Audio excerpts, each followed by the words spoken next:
بسم اللہ الرحمن الرحیم۔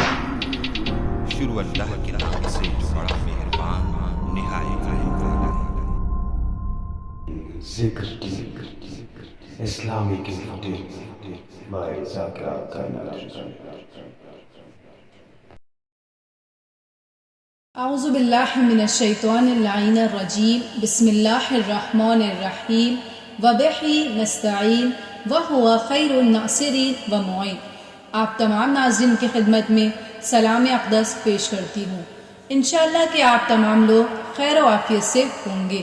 آج آپ کی خدمت میں لے کر آئی ہوں ایک ایسا سوال جو اس بابرکت مہینے میں آپ تمام لوگوں کے ذہنوں میں کئی مرتبہ آیا ہوگا اور آپ اس سوال کے جواب کی جستجو میں لگے رہتے ہوں گے۔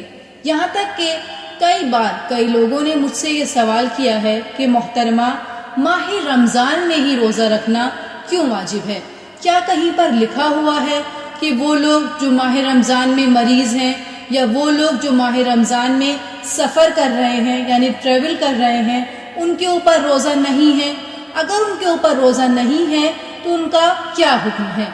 تو آج کی اس گفتگو میں ہم بات کریں گے ان سوالوں کے تحت، اور انشاءاللہ میں آپ کو ان سوالوں کے جواب دوں گی قرآن کی عظیم آیات کے ذریعے سے، کیونکہ آپ کو معلوم ہی ہے میرے درس کا نام ہے قرآن سے آشنائی۔ تو آئیے ہم چلتے ہیں سب سے پہلے اپنی اس آیت کی طرف جس میں پروردگار ارشاد فرما رہا ہے کہ ماہ رمضان میں روزہ رکھنا واجب ہے، اور وہ لوگ جو سفر پر ہیں اور وہ لوگ جو مریض ہیں ان کے لیے روزہ نہیں ہے۔ تو وہ آیت ہے سورہ بقرہ کی آیت نمبر 100۔ بسم اللہ الرحمن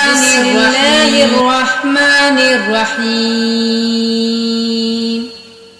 شہر رمضان الذی انزل فیہ القرآن ھدی للناس والبینات من الہدی والفرقان فمن شہد منکم الشہر فلیصم ومن کان مریضا او علی سفر فعدۃ من ایام اخر۔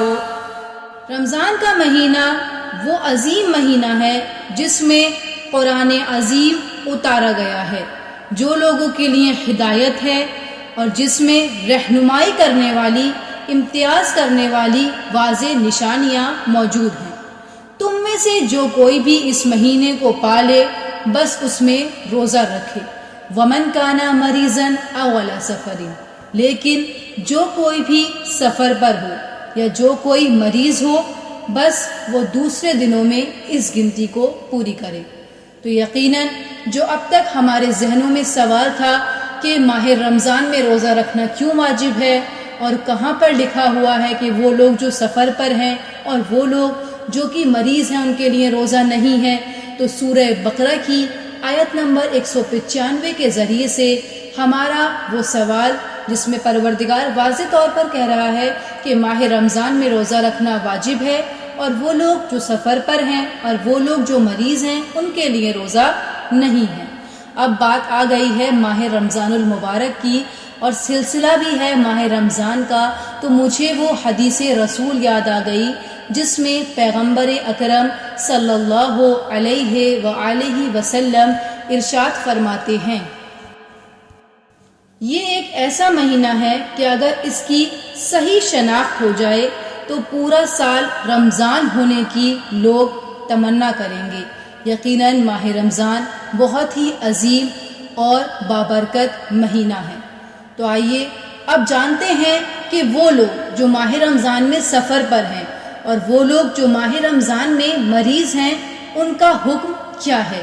تو ہم چلتے ہیں اپنی دوسری آیت کی طرف، وہ ہے سورہ بقرہ کی آیت نمبر 184 یعنی کہ آیت نمبر 184۔ بسم اللہ الرحمن الرحیم۔ ایاما معدودات فمن كان منكم مريضا أو على سفر فعدة من أيام أخر آخر وعلى الذين يطيقونه فدية طعام مسكين فمن تطوع خيرا فهو خير له وأن تصيموا خير لكم إن كنتم تعلمون۔ گنتی کے چند روز۔ پھر جو کوئی تم میں سے بیمار ہو یا سفر پر ہو تو دوسرے دنوں میں گنتی پوری کرے گا، اور وہ افراد جو اس کی قوت نہیں رکھتے ہیں وہ فدیہ دیں گے، 1 مسکین کا کھانا۔ پھر جو کوئی خوشی سے نیکی کرے وہ اس کے لیے بہتر ہے۔ روزہ رکھو تمہارے لیے بہتر ہے، وَإِن كُنتُمْ تَعْلَمُونَ، اگر تم جان جاؤ۔ تو اب ہمیں معلوم ہو گیا ہے کہ وہ افراد جو ماہ رمضان میں سفر کر رہے ہیں اور وہ افراد جو ماہ رمضان میں مریض ہیں، ان کے لیے حکم یہ ہے کہ دوسرے دنوں میں وہ اس کو عیادہ کریں گے، یعنی دوسرے مہینوں میں روزے کی قضا بجا لائیں گے۔ لیکن اب بات یہاں پر آتی ہے کہ وہ لوگ جو سفر کر رہے ہیں، سفر سے مراد کیا ہے؟ کیا گھر سے نکلنا سفر کہلاتا ہے یا پھر کوئی اور سفر مراد ہے؟ تو آپ کی اطلاع کے لیے عرض ہے، یہاں پر سفر سے مراد وہ سفر ہے جس میں انسان کی نماز قصر ہو جاتی ہے، یعنی کہ اگر انسان اپنے گھر سے دوسری جگہ جا رہا ہے اور وہاں جانا آنا ملا کر 8 فرسخ یعنی کہ 44 کلومیٹر سفر ہے تو اس کی نماز قصر ہو جائے گی اور اس کا روزہ باطل ہو جائے گا۔ لیکن اگر کوئی انسان یہاں پہ قصد کر کے جا رہا ہے کہ میں فلاں جگہ جا رہا ہوں 10 دن کے ارادے سے، تو وہاں پر اس کی نماز صحیح ہے اور وہاں پر اس کا روزہ مکمل ہو جائے گا۔ لیکن اگر کوئی انسان ماہ رمضان میں ظہر سے پہلے سفر کرے تو حد ترخص تک پہنچتے ہی اس کا روزہ باطل ہو جائے گا۔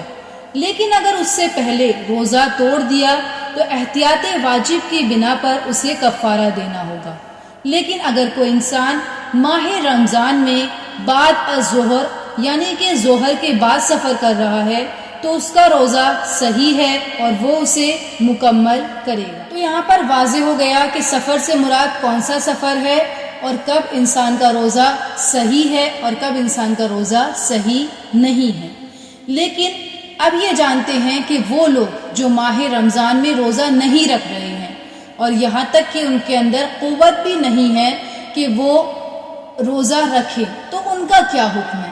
ان کے لیے حکم یہ ہے کہ وہ لوگ فدیہ دیں گے، یعنی کہ 1 مسکین کو کھانا کھلائیں۔ کہیں آپ کے ذہنوں میں یہ اشکال نہ آئے کہ کفارہ اور فدیہ ایک ہیں، تو میں آپ کی اطلاع کے لیے عرض کروں کہ کفارہ اور فدیہ دونوں الگ الگ ہیں۔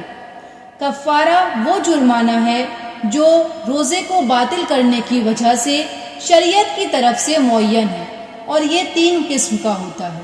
نمبر 1 ایک غلام آزاد کرنا، نمبر 2 مہینے روزے رکھنا جس میں 31 دن مسلسل روزہ رکھنا ہوگا، نمبر 3 60 مسکینوں کو کھانا کھلانا یا ان میں سے ہر مسکین کو 750 گرام کھانا دینا۔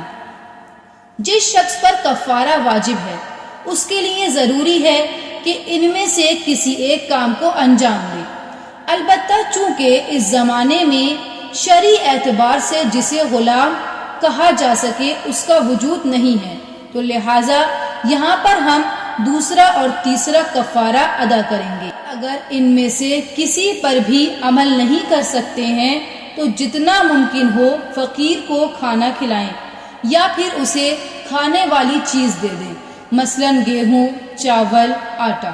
اور اگر یہ بھی ممکن نہ ہو تو انسان کو چاہیے وہ استغفار کرے۔ لیکن یہاں آیت اللہ سستانی کہتے ہیں اگر کفارے میں کھانا نہیں کھلا سکتا تو جو امکان میں ہو صدقہ دے، اور یہ بھی نہیں کر سکتا ہے تو استغفار کرے۔ تو عزیزان، یقیناً اب تک جو ہمارے ذہنوں میں سوال موجود تھے قرآن کی عظیم آیات کے ذریعے سے حاصل کر لیے ہیں، یقیناً ماہ رمضان المبارک ایک بہت ہی بابرکت مہینہ ہے جس میں پروردگار عالم نے اپنی عظیم کتاب قرآن مجید فرقان حمید نازل کی ہے. تو انشاءاللہ کہ لیکن اگر آپ کے ذہنوں میں کوئی بھی سوال ہو یا آپ کو کوئی بھی سوال پوچھنا ہو تو آپ کمنٹ میں ضرور لکھیے گا. میں تھی آپ کے ساتھ ذاکرہ کائنات رضوی اور آپ روبرو ہو رہے تھے ذکر ٹی وی کے ذریعے. والسلام علیکم ورحمۃ اللہ وبرکاتہ.